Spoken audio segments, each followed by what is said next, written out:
এক মাস ৭ দিন পরম মমতায় লালন পালনের পর মুক্ত করা হলো ৬টি তিলা ঘুঘু।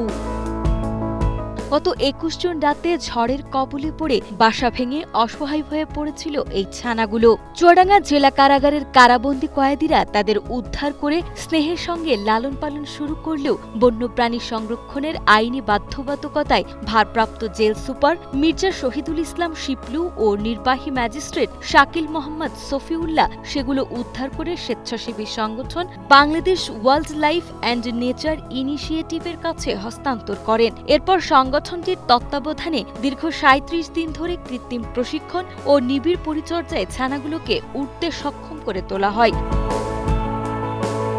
অবশেষে সম্পূর্ণ সুস্থ ও স্বাবলম্বী হয়ে ওঠা এই ৬টি পাখিকে জেলা প্রশাসকের নির্দেশনায় গত ২৭ জুলাই চুয়াডাঙ্গার ডিসি ইকো পার্কে আনুষ্ঠানিকভাবে প্রকৃতির বুকে অবমুক্ত করেন দামুড়হুদা উপজেলা নির্বাহী কর্মকর্তা লাভলি ইয়াসমিন।